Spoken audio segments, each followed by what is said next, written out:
All right. So I don't think Faisal I have not heard from, and I did send off a note to Ben and who's the other gentleman? Paul. Paul, I do have a text here. Oh. Yeah, all right. they may not have, I mean, that was just a couple days ago. They may not have had the time to assess yet. I just thought of them because I was in a meeting with Paul and I was like, I think I might even try to put you in touch with Ben. I know they're pretty busy guys, but I could see them benefiting right a lot of these, although they're both like a small, operations. So the hiring piece might not be, they might not be ready for this meeting anyway yet. Right. Maybe it is just specific to subject matter that could very well influence people. Yeah, I like I said, Faisal, I think has got some very demanding schedule things going on these days. So I can see where he's a bit tied up. He's so anyway, I do have a few others that I've been thinking about reaching out to. It's kind of a timing thing with them. And then, like Wes and Brian from Mankato Computer Technology, I've been really trying to encourage them to participate, but they have a conflicting meeting Wednesday really? mornings. Yeah. So I thought, man, I could push it out a little bit, but then I just thought, the intention of this time was to have it so it's not super early, but also I want to get people before they're too far into their day. Yeah, because otherwise you're going to end up with a lot of meetings. I mean, that's your feeling on it, right? Is that it's better a little bit earlier than later. Oh yeah, I like earlier because then I know, like for me, it's right at the beginning of the day pretty much, so I jump in and then move on to other stuff. Otherwise, yeah, I'm more likely to start getting other meetings planned, and that's where it's super easy. And this is a whole operations thing too, right? It's super easy to bump work on business types of meetings. Yes. For things that are functionally happening. So yeah. I was just thinking, what's the likelihood of me encouraging them to change their meeting to get to this? And that's not probably very likely. No. If it were Wes and Brian, probably would be okay, but they have their project manager that's probably harder for him to change. Yeah, it depends on what the meeting is and stuff too, I would assume, but right. I didn't pop open my note taker. Do you use OneNote at all? No, I have. I'm very bad with those things though. So like I start using it, I'm like, yeah, this is a great idea. And I go all ADD on it. I'll go like all in and do a bunch of stuff. Then I will move away from it. And then like a year later, I'll go into it and be like, oh, I had some really good stuff in here. Yeah. That I didn't end up doing anything more with. And now I've got these good ideas stored that nothing ever happened with. So maybe now that I'm starting to take stuff for ADD, maybe I'll start to I've been actually, I think, pretty good about my note taking. That's something I will say I've always been pretty good. I have a little bit of OCD to go with my my distractions. So that keeps me, I like to account for my thoughts and people's thoughts. The recording really helps where I'm less feeling the urgency. I did watch through quite a bit of the last month, and I even pulled out, one of my goals was to pull out a piece of video to post it on social media, and I did one of Faisal. I don't know if I sent you that link, but so he had a pretty cool thought and idea that I wanted to share, and it was I've become a bit of a video editor these days. Nice. And it's kind of fun. I know you shouldn't try to take on too much, but there's some software I found that I could watch a few YouTubes and get competent enough to split some things. And so, yeah. In my opinion on that, like as far as, and this kind of fits with our operations theme too, is you shouldn't necessarily be doing everything, but learning a high level of the things is important, especially in a small business, because then you have a better understanding what you're asking people to do, and you understand the lingo a little better, and being able just on like even a loose idea of what you're asking can change the dynamic so much, you know? I think it's a perspective thing. You get their perspective at the front line. You understand their challenges. You understand. E-Myth talks about that, I think, in their book of before you hand off a job to somebody, you should do it. And that kind of helps create, especially in a small business where you're probably doing that anyway. You know, right now for me, I do everything. And so it sucks in the stress and the level of changing focus, but at the same time, I'm able to have firsthand knowledge and understanding of what has to happen. Like you said, at least at a high level. It also gives you a better perspective on priority of tasks. If you don't do that, because like you're forced to prioritize your own time then, and to put something higher or lower. And a lot of times you'll realize, like, if you just were having somebody else do it, you might over prioritize something, but once you fit it into your flow, you go, oh, well, that's not as big of a deal as I thought. And it helps reset that. I actually learned some of that too when I was working when I did my little stint with the railroad and I had to learn how to drive a semi.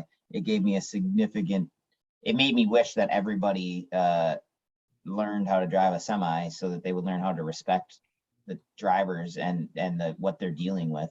I kind of already had ideas, but doing it is different. You know, like you get the feeling of, oh, that's how long it takes this giant thing to stop. And like, you know that, but you find yourself cutting them off. I don't do that nearly as much anymore. Right. Yeah, being in someone's shoes is a good thing. So why don't you give us a little bit of an update, and if you want to tie in your update to our topic, which is new employee onboarding. It's something I haven't done in a while. I haven't had employees for a while, and kind of around the idea of, why it's important. What does that look like? Who's responsible for it? And what are some of the best ways to execute on an onboarding? So yeah, I've got some ideas on it. I will fully admit that I'm weak in this particular topic. Not on the knowledge and theory side, but in the actual practice, which shows probably a problem with a lot of how theory works on these items. But right now if we're looking for an update, we're doing pretty good. We're very busy. We picked up a pretty big client. So we're now working with Schmidt Music. So that's awesome. Oh, wonderful. Yeah. So we're working with them. We're, as always, just swamped doing stuff, but in a good way.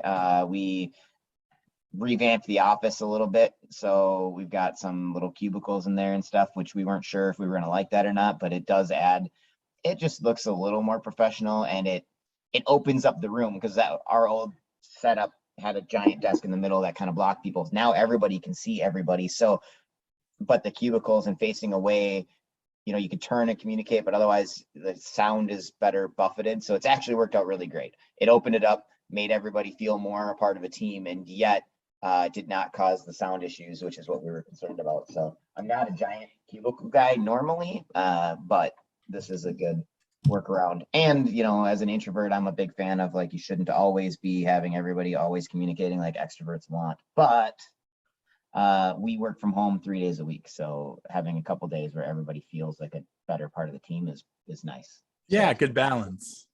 So yeah, otherwise we're going pretty good. My new employees are doing well. And then, as we do with Point North, is I have ideas of where I want people to go, but I try to go with what their strengths and weaknesses are, and take into account where they want to go. So that's becoming more clear now. It's been a little bit, they've had some time to be acclimated to our environment, and are starting to shine more in certain areas and showing weaknesses in others, which is expected, which is good. So now I can start to have a better conversations. I'm actually planning a couple of those soon, on, hey, this is what, like, tell me where you think you want to go, and then this is where I see you going based on what you've been doing, and how does that sound to you, and how can we work those things together? So yeah, that's where we're at right now from a little segue into the topic at hand, which is the whole onboarding. So Yeah, right. Do you have some firsthand right now, right? right. Yeah. Did you want me to just start diving into some of Yeah, that? yeah. I mean, I think that's a good update. The big thing, the new client, is that a big demand on your team then, the new client? Yeah. Yep. It will be. It's a lot of users, and they have, I mean, you know who they are. They've got like some sales and stuff. So we've got to be more conscious of support for like point of sale systems and stuff. It just, that requires a higher level of engagement. In this setup, we're doing a little bit of co-manage. So they got a person on staff that will handle a lot of that. But, we just need to be, we are super conscious, and we'll see how it pans out. But and we've been planning a lot around making sure that those point of sales are always top of mind. You know what I mean?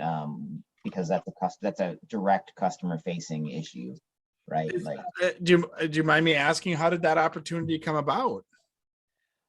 I don't remember every aspect of it. It's been ongoing for a while, but we did. I think, I don't know how they originally got. Hang on.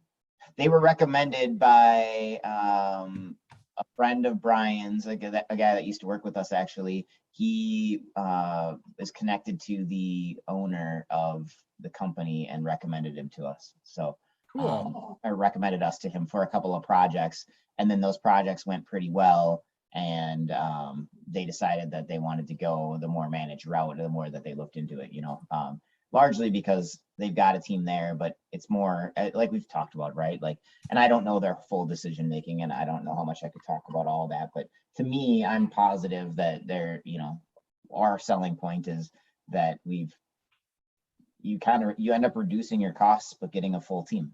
Right. And that's, I'm sure that had to do with their decision making process. And, like I said, we did a couple projects for them that went pretty well. So Is it cloud too that you're offering, or is it just the support on their network? well, we do a little bit of everything. I don't want to like go and Yeah, I get it. outline our entire engagement with them for. Oh no, my curiosity gets the best of me. So yeah, all right. So let's move on then. Well, I think that's fantastic. So as far as onboarding, like I said, framing it in kind of the start with why. Why is it important? And then what does it look like? Who's responsible for it? I think it's a team effort between your HR and your manager, and even the executive team being involved.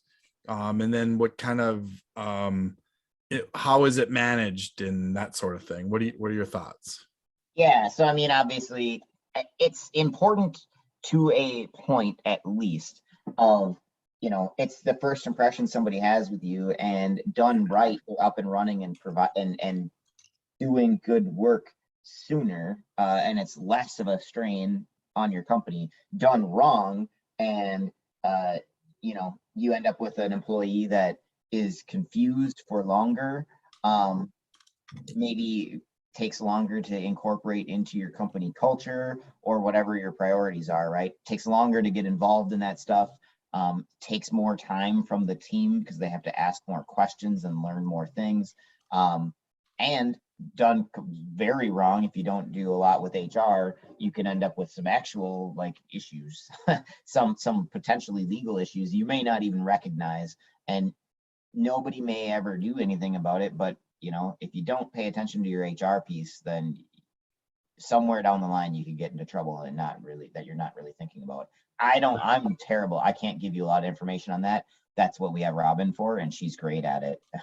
So, but yeah, you need HR keeping your ass out of the fire in my mind, and really heading up that like first effort to get people in.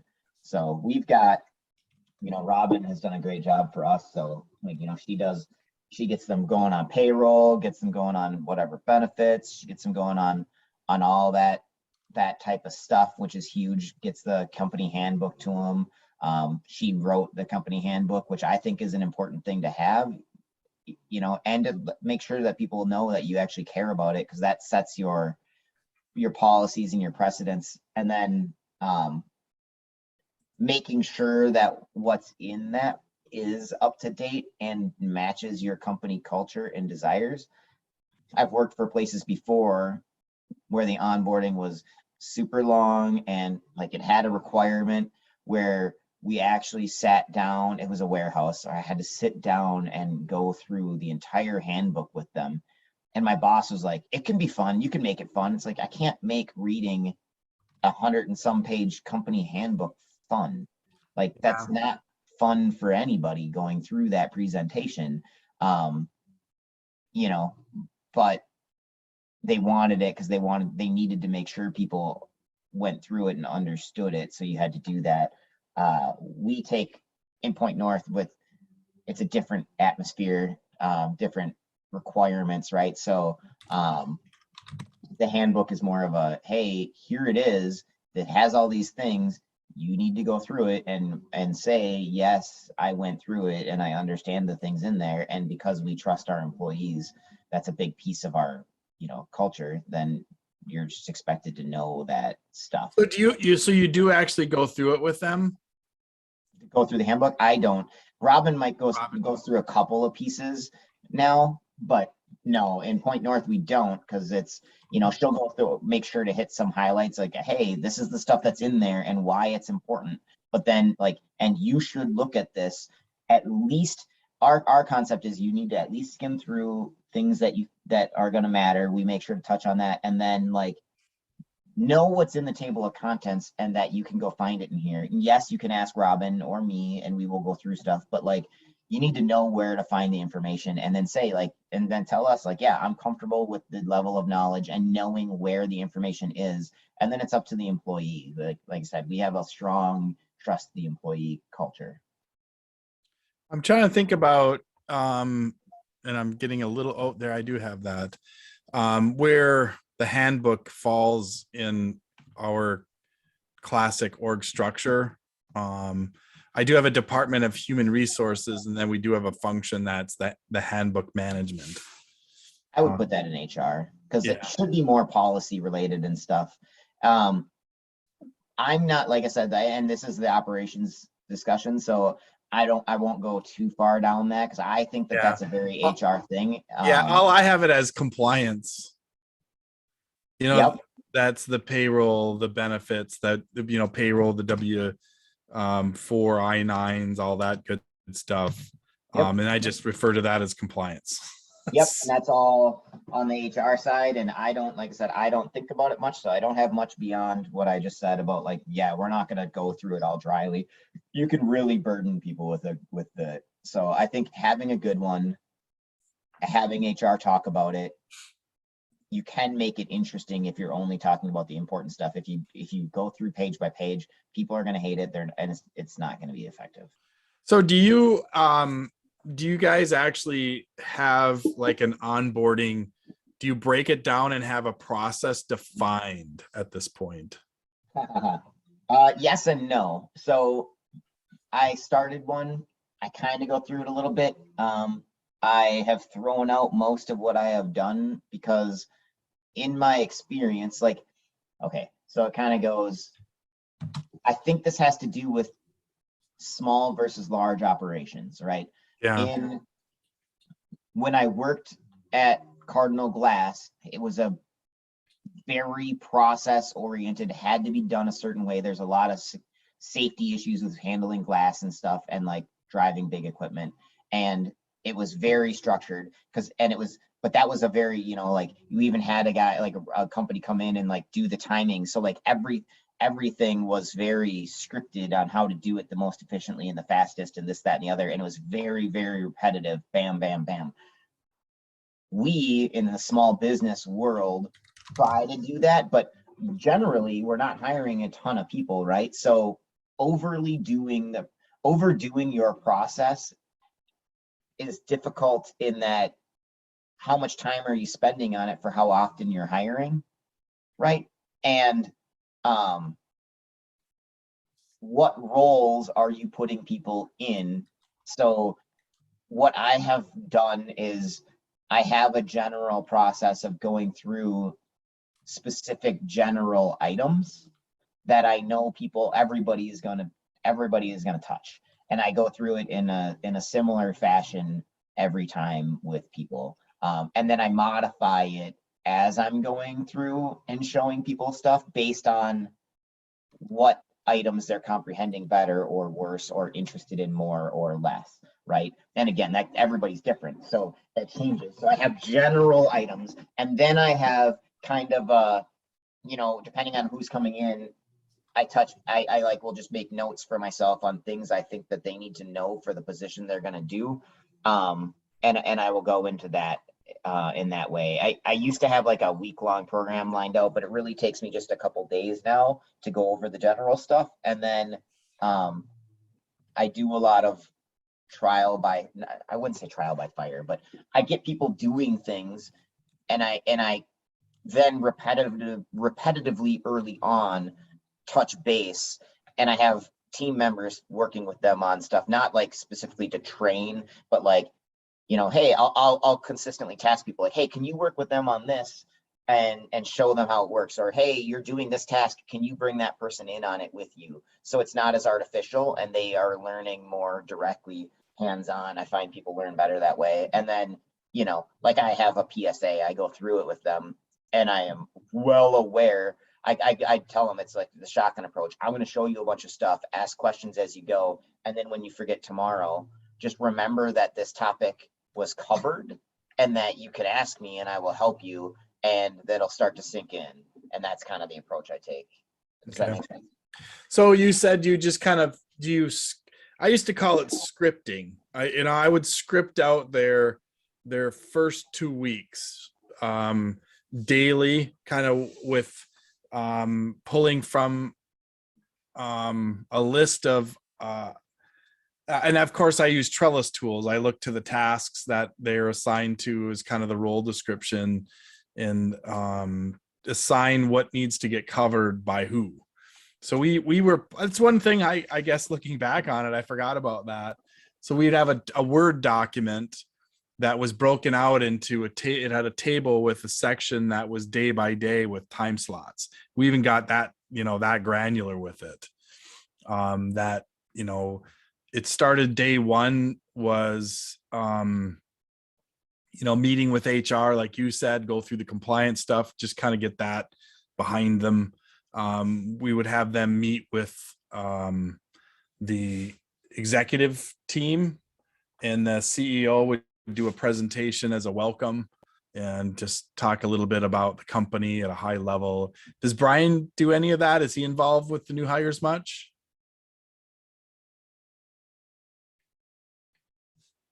Dana, I think you're muted again. Yeah, I didn't realize it was going to make it, so I couldn't at all. My dog's doing stuff. Yes, Brian does do something on the first day a little bit. Okay. But no, I have some of that, but I have thrown most of that out because I found it doesn't fit very well, like the flexible timeline that I want of and so like, yeah, I have my first probably 3 days are more scripted, right? Like, because on the first day it's going to be HR and stuff, and it's going to be Brian and I talking to them and going through some stuff and meet the team and whatnot.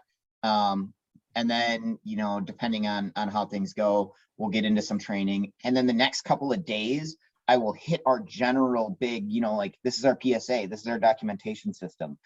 These are the tools that we use to do the job, and generally how I expect you to do it, right?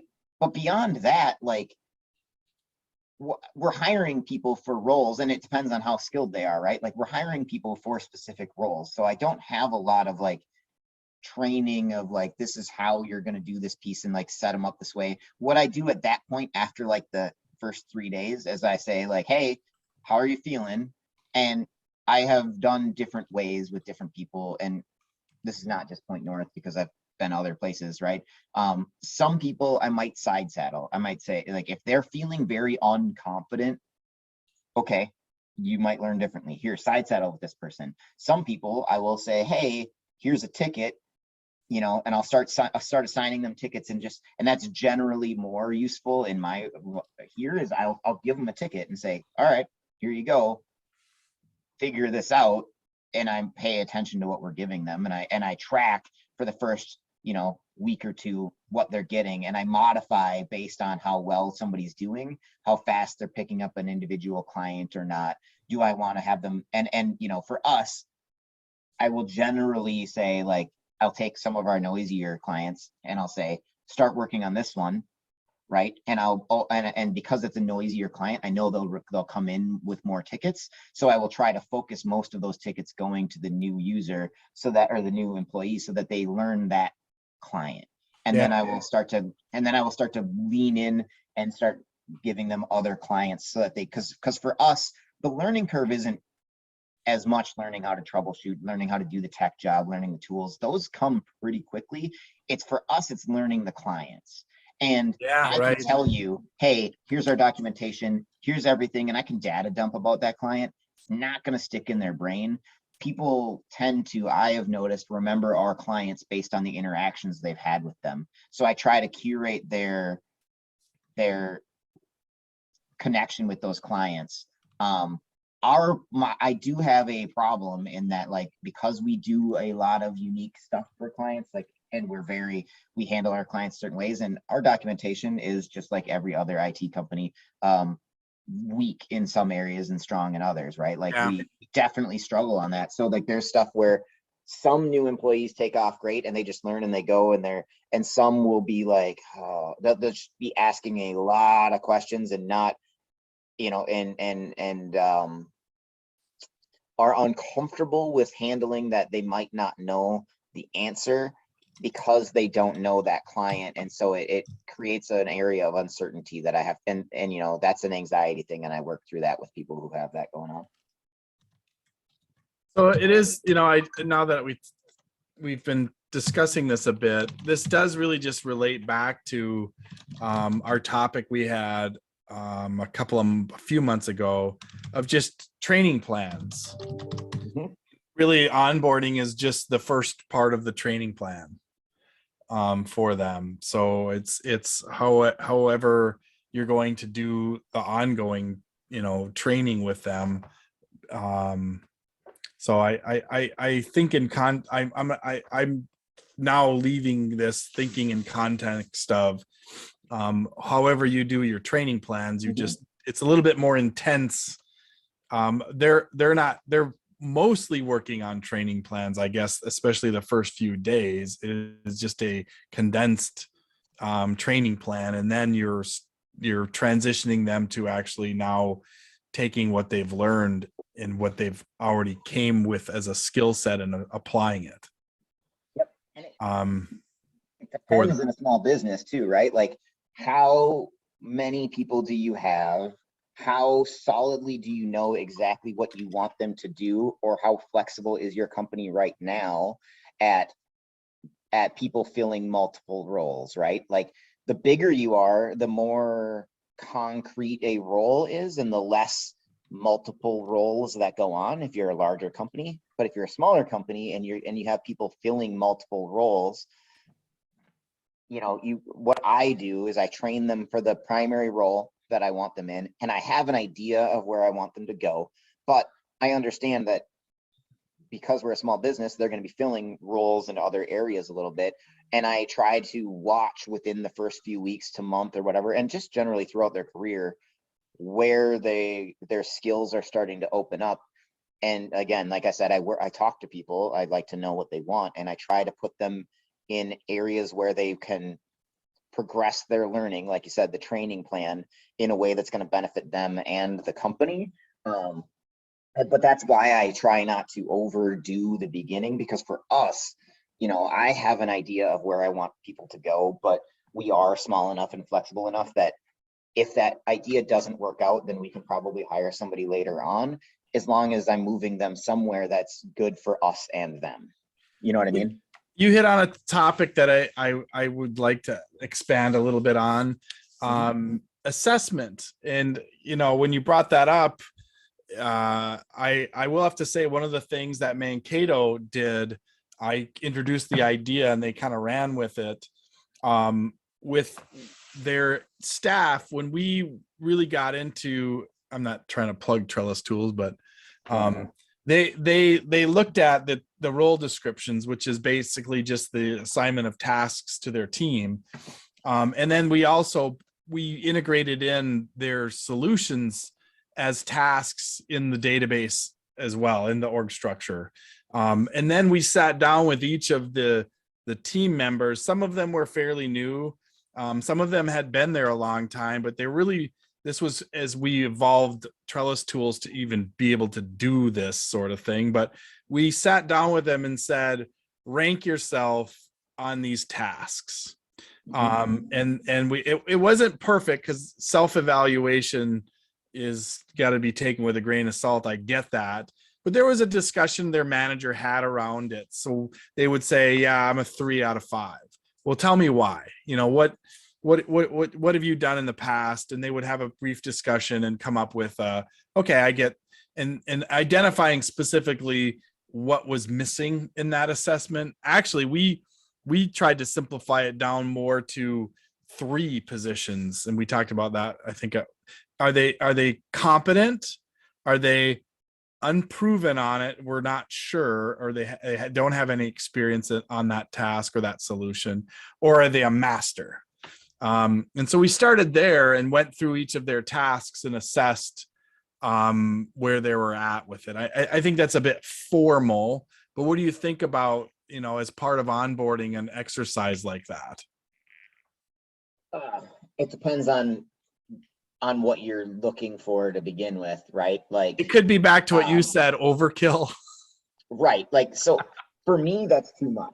But that's some places that might be depending on your tasks, right? I try to remember that this is a meeting while we're talking mainly in the IT space, that other operations people could, you know, potentially use some of the stuff. So it really depends on how formal it is. Like at Cardinal Glass, like, yep, understanding that type of stuff is really useful on the front end. You know, if somebody can drive a pick truck ahead of time and has done it before, that changes my training plan for that person. Whereas at Point North, like, one, I've already done a lot of that work in the interview because I'm involved in who I'm hiring, and I have an idea of what I want.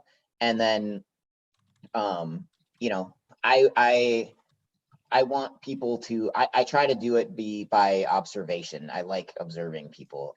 And so I, you know, will put them in situations and see how things go based on the work that is there, and knowing when I'm putting somebody in a more or less difficult situation so that I have the support available for them. That's kind of the way I like to do it. And again, for us, how good are you in a PSA? It doesn't matter. You're going to have to learn my way of doing it anyway. And it's not like learn my way or the highway. It's you set up, manage to do certain things. You have a process. And if you don't know that process, it's going to be confusing. And that program is big enough that my way is different than somebody other company. So you may have used manage before and have the loose stuff, but like, you know, that the buttonology is pretty easy. It's just learning the process is necessary, or like how to use those tools. I'm not that concerned because I can teach, how do I put it?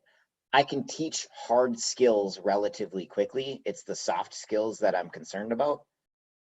Yeah. You know what I mean? So hard skills are never a problem for people to learn. Like I could tell you how to click buttons. I could hammer that in day out until you just have the how to, but you know, the soft skill of how to do it, of you know, and getting people to do it the right way on the process level, or how to do support or this, that, and the other, you know, teaching somebody to be better at dropping what they're doing to answer the phone, right? That seems like a simple thing. Some people are wired where they hear a phone ring and they want to answer it and they're quick.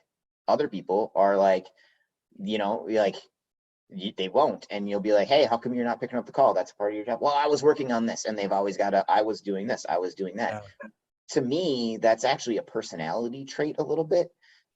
And forcing that, like I can force somebody to do that if needed, or I can put somebody in the right place. Like right now, my one employee, she's the best at answering the phones. Like our phone answering has just skyrocketed, kills it, you know, has weaknesses in other areas, and that's a particularly strong strength. Whereas what my previous employee for that was, he very much does not like answering the phone for whatever reason, which I think we're going to run into more with the younger generation. But that's a whole nother side issue. You know, and so, yeah, I rambled for a while to directly answer the question. That's too formal for me, and I think too formal for a lot of small companies. Yeah. But it has a place depending on the role that you need filled and how hard skill that role is. I think the more you get into soft skills, the more difficult it is for that to be useful in the start. It's more, that becomes more useful in the training plan later with soft skills. Does that make sense? Hard skills Yeah, early, and soft skills later. I'm seeing a divergence of different of this with training plans and then performance evaluations. I mean, that's you know, as far as onboarding goes, I feel it extends out 90 days, you know, that you do a different, you treat that employee differently and more intensely in aspects of training and of mentoring and coaching very differently, I think, in that first 90 days than I do the rest of their time there. Yep. Along what you said, first impressions, I don't want to leave up to chance what their success is going to be in our organization. I want to dictate some of that, or at least provide a platform for them to succeed in that as much as possible. And I'm seeing, you know, there's a, you know, a scale or spectrum of overdoing it versus nothing. So I think with any small business application, what's the happy medium in that? I agree with the 90-day number. Yeah. That's pretty industry standard, but I think the key with that is not for me, I mean, it might be some structured meetings to check in on things, but it's making sure that in that 90 days you've exposed that person to everything that you know you need them to do for sure, right?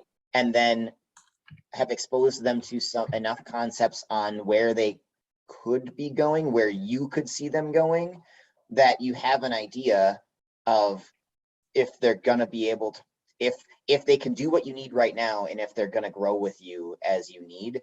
And the other thing is that as in that 90 days, you need to have a very sharp eye, because people are also putting their best foot on, right? So you need to be really paying attention to how well do they really match your company culture, because not only is it different from the employer standpoint, but there's a certain point too at which people will start behaving more normal in their own patterns. You can sense that a little bit early, but if you start to feel something's off in that first 90 days and you don't address it and identify, you can end up with a problem employee at about 9 months to a year, you know, when they start feeling more comfortable and just start falling into their normal personality traits. It kind of reminds me of like when you're dating somebody, right?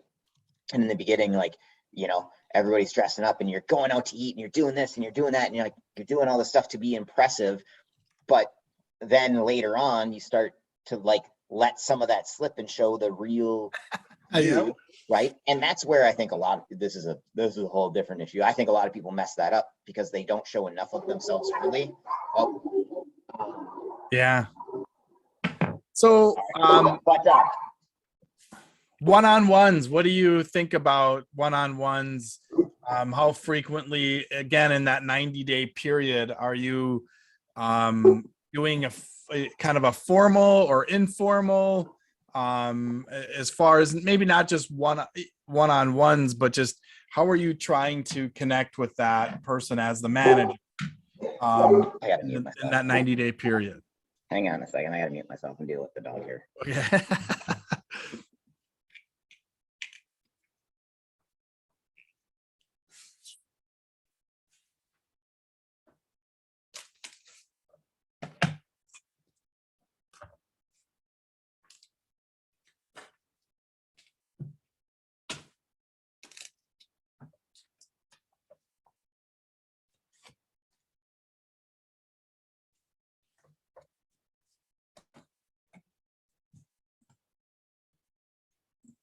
Okay.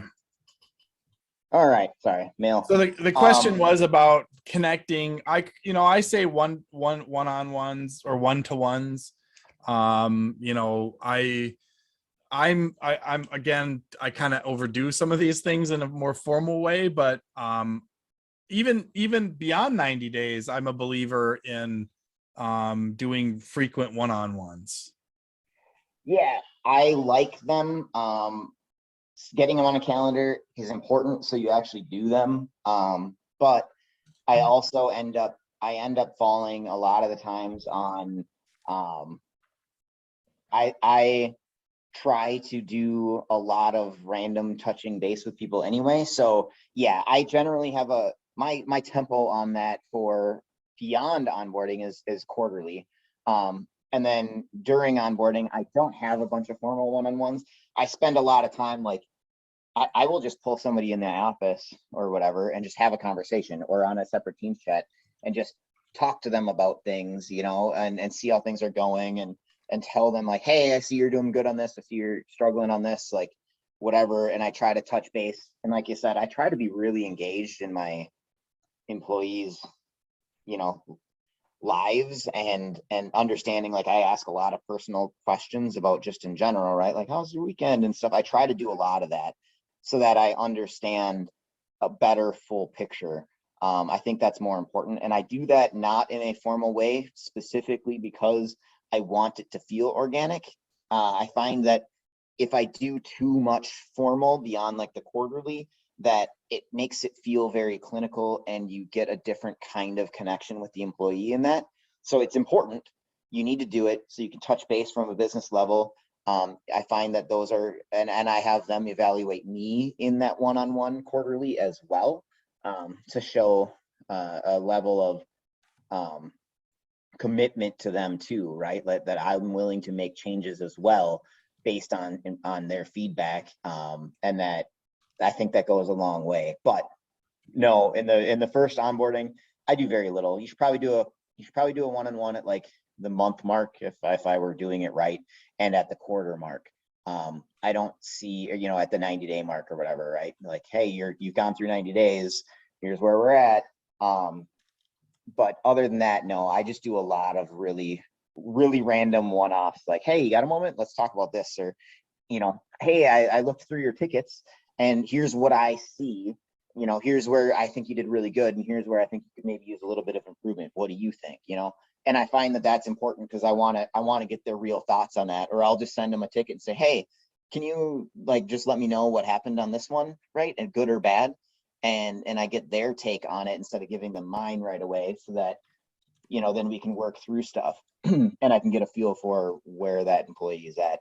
It's been successful so far, but I think we've only had we've done pretty well. We've gotten pretty lucky, I guess, or do pretty well in the hiring process that I haven't had a lot of problems on that, and I just end up shifting people towards what their interests are. That is an interesting point about how kind of entry level versus experienced someone's coming in for the need to provide more of a hand holding experience versus somebody who's professional, and it's more about providing them requirements and expectations to say, here's what we need, and having them trusting that they know how to get work done.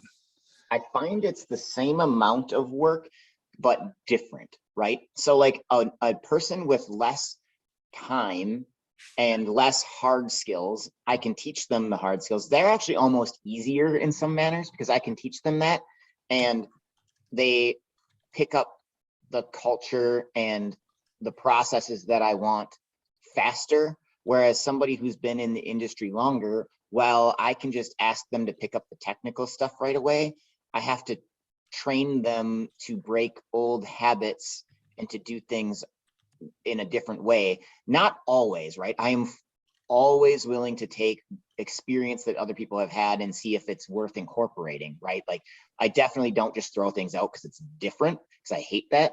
But I almost think sometimes it depends on the situation and how in people's ways they are, but it can almost be harder sometimes on the people who have more time, because it's it's hard to get somebody to change the way they like to do things. Whereas if you keep people come in and yeah, the first 90 days to a year for a brand new person is rough because they're learning this, that, the other, but as they learn it, they're learning it exactly the way you want.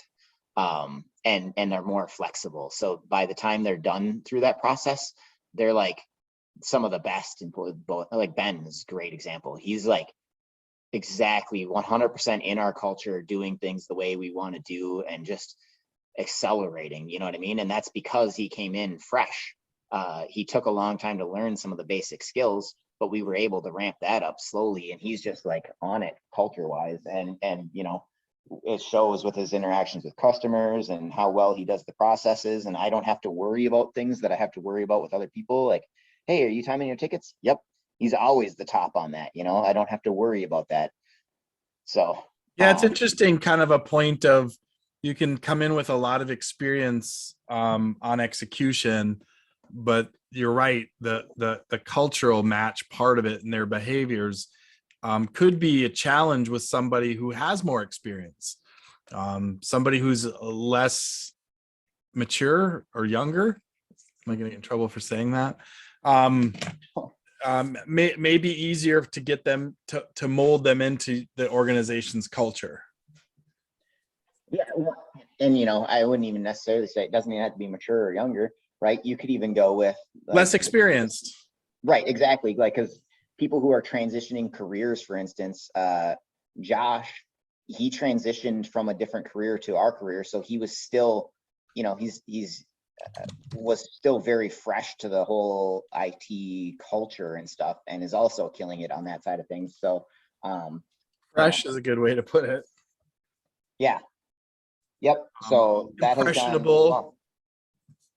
Right, and you know, it's I've always said, I even used to use it in interviews. Well, hopefully I never have to again, right? But it was always like, hey, like I know these things. I know you want somebody that knows these things, but when I learn them, I'm going to learn them the way you want them to be done instead of bringing some other way that you don't actually want. So that's actually a benefit in some circumstances. So that's how I think of it with some new employees. And that, again, it depends on why you're hiring.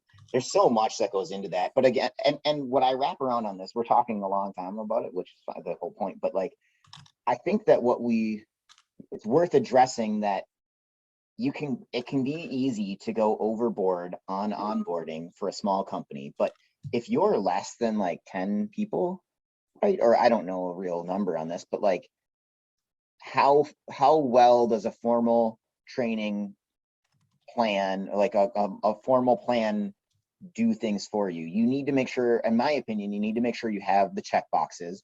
You need to make sure that people are doing a certain requirement in the right way.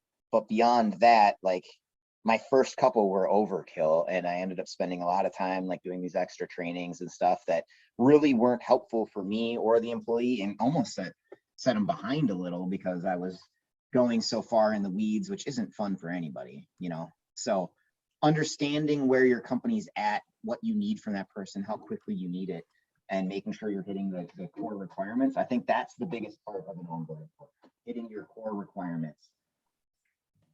Well, that what comes to mind for me from those comments are, again, back to assessment of the individual in specifics around what those requirements are, the core requirements for the organization, and having all of that kind of spelled out ahead of time, and being able to see what the priority is for them to be productive as quickly as possible. I mean, really, that was, I think, in the notes that I put in the invite, really around onboarding. The ultimate goal is, how quickly can I get this person contributing to the team and to the clients and to our output, whatever it is. How quickly can I get them? And so you can identify what of the functions and tasks that they will be performing that are more urgent, Right. and then focus on those strategically, I guess, you know, they need to know how to record a ticket and record their time. They need to know how to use the RMM. And I think some of that may be intuitive, and that's where, if it's intuitive, maybe you don't need to create a big solution or around it. But my goal has always been where it's things that a small business would feel are overkill but would benefit from them. Is there a way for us to small businessize it? You know, is there a way for us to say, here's an approach that can give you those benefits, but in a less, let's say you can spend 50% of the time on developing that process and executing it. So we're all like you were saying, I agree with, there's about happy mediums when it comes to small business on this kind of stuff. Right. I would say so.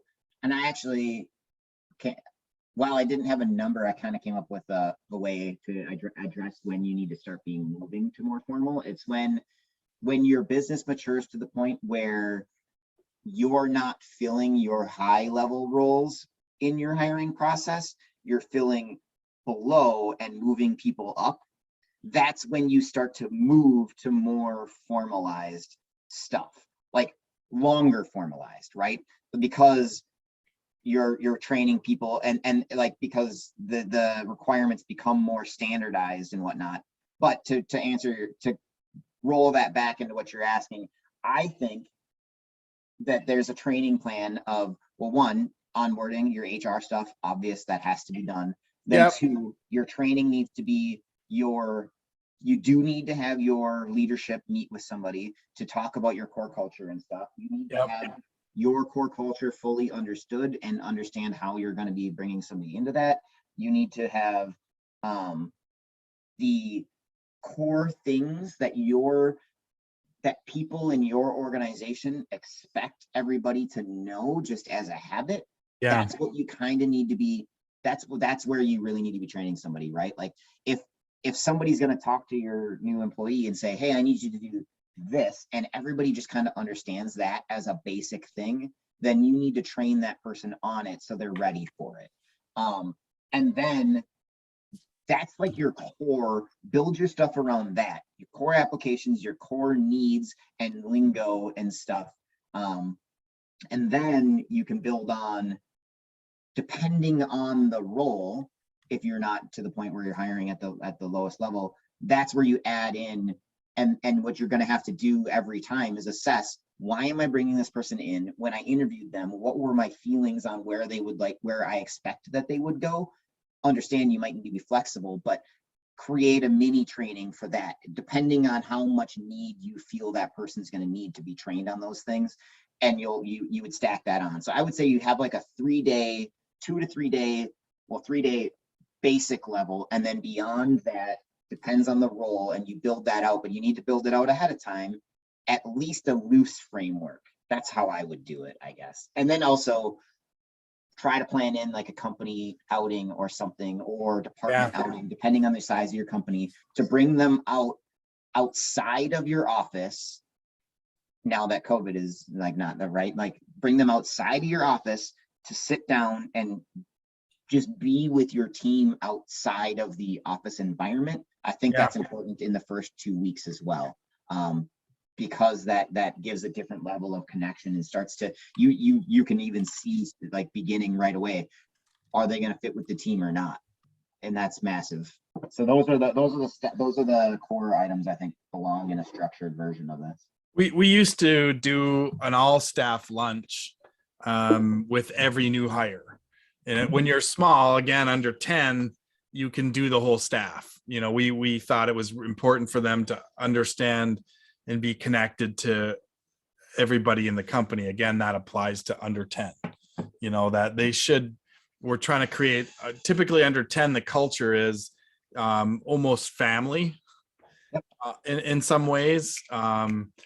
And so I think I like your idea of, you know, it could be something even outside a happy hour or a kind of a after work get together of some sort. Yeah, we've traditionally done a lunch. So it's during the work day, we set time aside, but we'll go not in the office. Right. If we can help it. Like we've done them in the office too, where we do a lunch there. I like it outside the office because then you don't have people, because in the office, there's always somebody who's going to get up and go back to their computer and because they feel like something needs to get done and because they care, right? And so you got to pull people away. It takes planning because we do support, but that's how we like to do it somewhere external. So I'm actually sweeping back up to the why part of it and purpose around, and I just thought of, so you mentioned first impressions, but also how quickly can you develop a connection around that person's perception of the company and feeling, that I think that's some of that, like getting out of the office and meeting people and having conversations and developing a connection into like the first parts of loyalty, maybe with that. Well, and it kind of goes to like in the Navy, we call it deck plate leadership.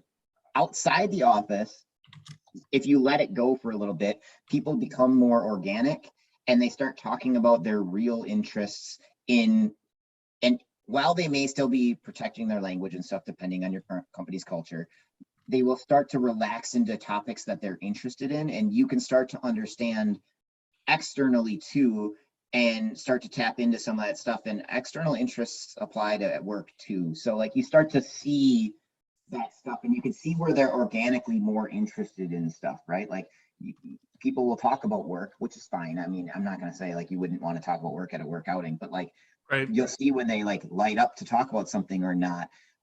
Or when they just kind of get quiet and they're not answering and everybody else is talking. You'll see if they're a quieter person or more extroverted. You'll start to feel more of that personality, which then you can, as a leader, start to connect to.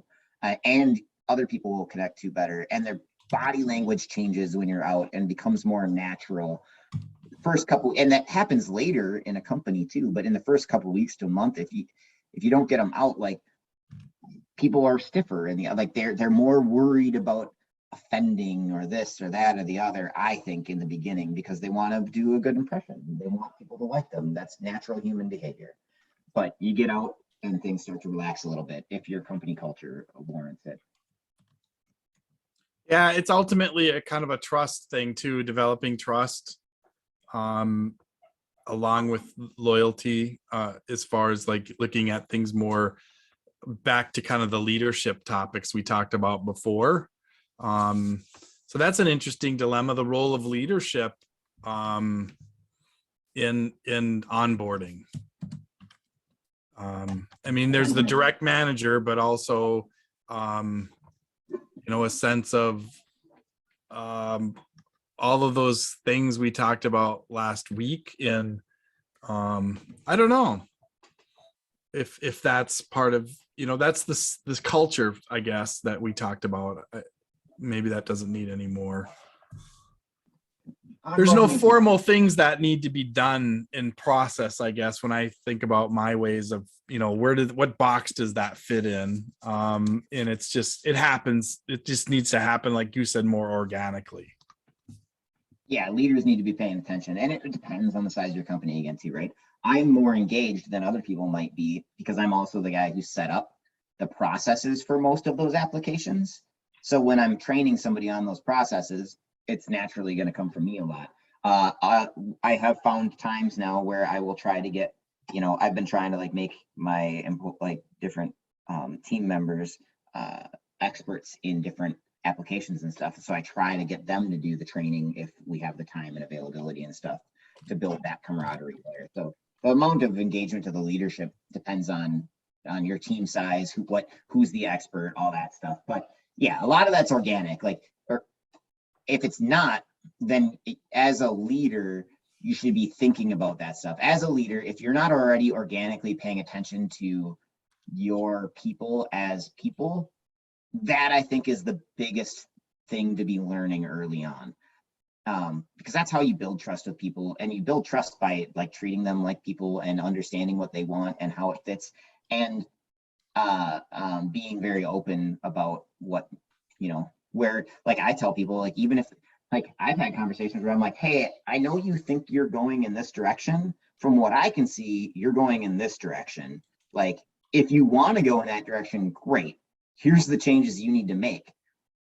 I don't think that direction is better or worse than this other one, and you're naturally suited to here. So please, I would like you to go this way, but we can work on that. I'll have those discussions, but you can't do that as a leader if you haven't been taking the time to know your people. And it's easy to forget because as leadership, you're caught up in the high level stuff. And so finding ways to be checked in with people is important. It's why my Mondays and Tuesdays are my least productive days, because they're my days in the office. And I spend the most time on those days working with people. And I end up spending some off hours getting stuff done that I should do during the day, because I look at my time in physical proximity with my team members. My job is to be with my team. So I don't know how many leaders go that way, but that's how I do it as much as possible. So another approach is to look at the flip side when onboarding is bad. I mean, and looking at organizations that don't have any sort of effort or plan or thought put into an onboarding function. Yeah, then you end up with a floundering employee that's going to struggle and have a negative impression. And oh man, you can cause all kinds of problems. And we had, when I first started, it was harder, right? So like we got better at it over time, but like, people like, you'll know it's not going well when your people have to ask a bunch of questions and seem frustrated and confused, and that the questions seem like, if you find yourself saying, like, thinking, I don't know why I have to answer this question, they should know this. Okay, so why? Is it a company thing that you assume they should know that? Like, why did you think they should know that? And that's where you start to go, okay, if maybe my program isn't good here and I need to fix that. But yeah, it's definitely, especially in small businesses, that's actually really important. While you don't want an extended time frame, because you just don't have the time in a small business, you need something, because otherwise you're going to spend more of your time cleaning up whatever doesn't get done right. And that person is gonna, like, I've seen it, like they get overwhelmed and like, what am I doing? And nobody has time to help me because I'm a small business and everybody's going this way, that way, the other. Or they do something because people are expecting you to perform, and that they'll do something their way, and there's already a lot of uncertainty there when you're in a new job. Yeah, it sucks. It's stressful. Yep. And when you don't have any guidance, and you're left to kind of figure it out on your own, that's a very unpleasant place to be. Some people can rise above that. They have that grit, and they can rise above it and not have it be internalized. But I think a majority of people, I've heard a lot of people complain about jobs as part of their onboarding, or just their first few days, where it's just the classic thrown to the wolves. Mm-hmm. Yeah, and you end up with a lot of hidden issues when you do that, because they'll fill in the gaps, kind of like your vision, right? You fill in gaps in your vision like your brain does, based on pattern recognition and all this stuff. That's what people will do. They'll fill in what they don't know. If you're not there to train them and make sure they know how to do it, and they don't have somebody immediately able to help them, they'll fill in the gaps with what they know. They'll do it that way. When nobody catches that, they'll keep doing it that way. Makes sense, right? There's no problem. And then later you might be like, oh my, why were you doing it that way? Like, God, that really blows a hole in some of the things that we're doing now. And you might not know that till later. So that's where you have a potential problem. So understanding where you have things that might have that type of problem, that's where you need to have a structured program. It's interesting. I heard a phrase. I talked to a gentleman about leadership and so forth, and it kind of was related to onboarding.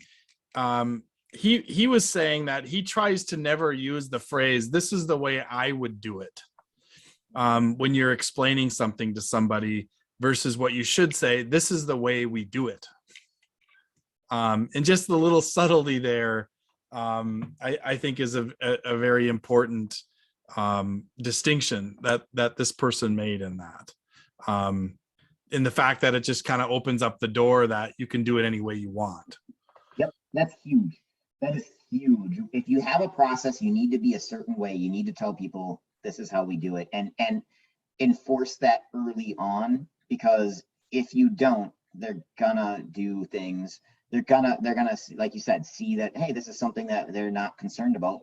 And there are some areas where you should be fine with people doing it on their own, and there's others where you shouldn't, and you need to lay that boundary very well, Right. especially early on. If you don't, then you end up trying to fix something later, and it's very problematic. Right, and I'm pretty tied to the creating process and doing things. That's a manager role. If you're not a manager, you could be proposing and getting approval on it, or having a collaboration about a process.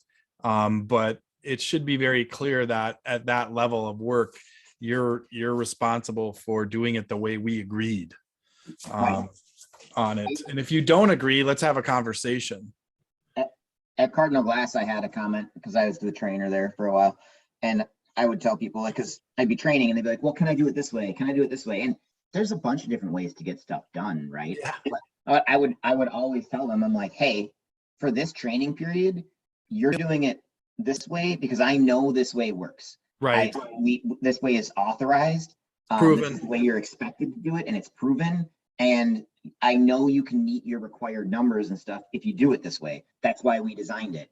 If you want to try doing it other ways when I'm not there and watching, and it's within the rules, that's up to you after the training period. But during the training period, you're doing it this way so that I know by the time I'm done with you that you know how to do it in the prescribed way that I know works. Beyond that, that's a different question. But during that time period, that's always the way I kind of approached that. That might open the door for breaking processes later, which is good and bad depending on your situation. But for me, it's people do need some flexibility, but early on, this is what I need from you. This is the habit I need you to build. If you find a better way to do it later, great. But for now, do it our way. Right. And I even encourage, write down areas that you think we could be doing it better in the beginning and as you're going, but give me like a month of doing it the way that I say, and then we can go back through that list that you write down and we can see if there's actually processes improvements that we can make. I'm more than willing to take your input, but let's try it first. It's interesting. It seems that happens a lot in the IT world, of techs wanting to just do things their way. That was my experience. Yeah, everywhere. So that's where I've referred to it before, right? A guy that he said that like people crave freedom and structure at the same time. It's understanding and helping people get to the fact that like you can have a lot of freedom within a structure, but yeah, pure freedom actually ends up locking people up. So people actually do crave the structure, but a lot of times they don't think so, particularly in the American culture, because we're told like do it your own way constantly from a young age. But really, like, you can have a ton of freedom within a certain structure. It's understanding, and as a leader and who's designing the process, you need to design your structure to meet what's needed and allow the freedom within that structure that techs or regular every job. It's not just techs. You find it a lot in techs because techs are pretty vocal when they have an opinion, when they've decided on an opinion, but it's everywhere. It happened in the warehouse in the same way, happens in the Navy, it happens here. They're actually no different. That's true. So in kind of wrapping up here, I think we did a good job of dissecting out our why, what, how, and who. I want to start thinking about next month in some different topics. I sent out a list when I emailed. Did I CC you on the email to Ben and Paul? maybe I didn't because I didn't want to clutter you, but I did send them an email with a topic list of different things. Like I said, just off the top of your head, do you have anything that you're that's mindful or?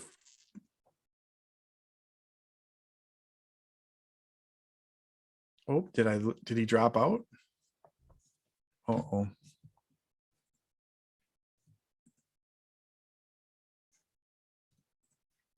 Oh, there he's back.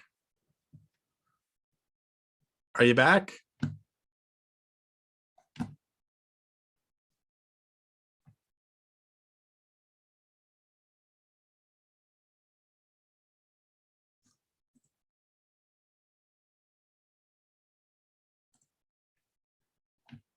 Maybe internet deal.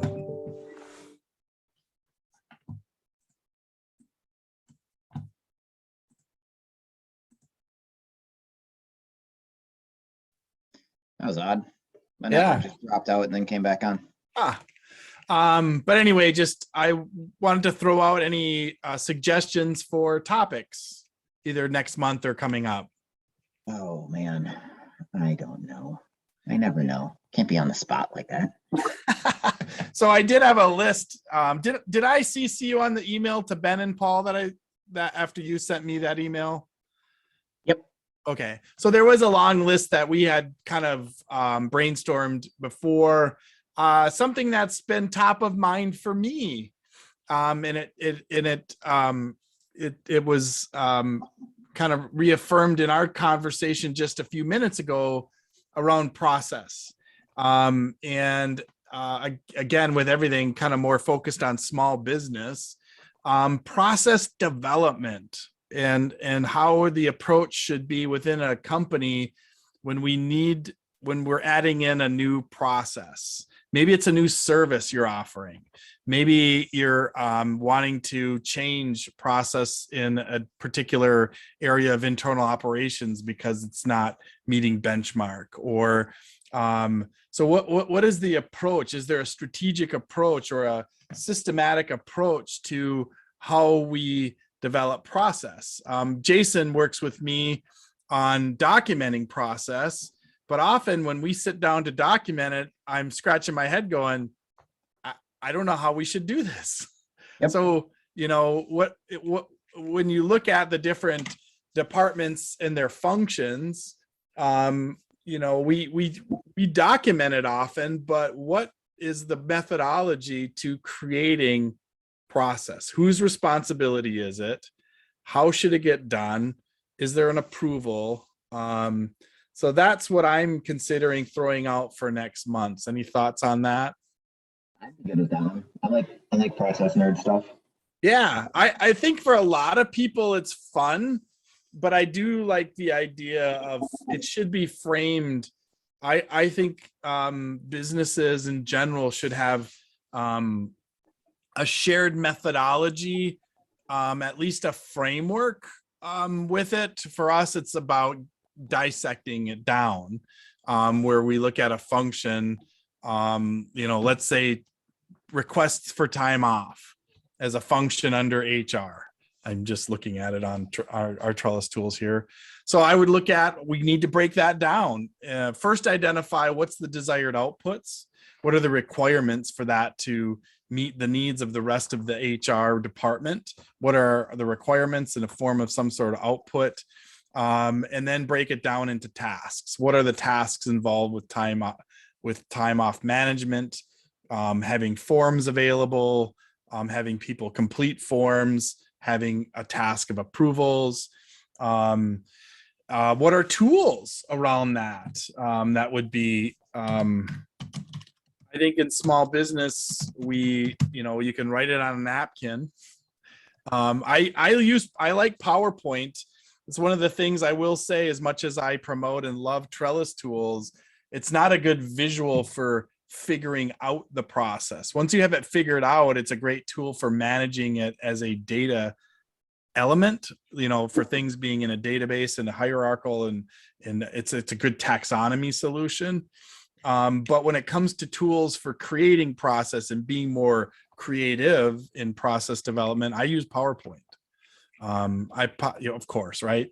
I like Lucid Chart. What's that? I like Lucid Chart. I've explored that a little bit. I like to do a lot of flow.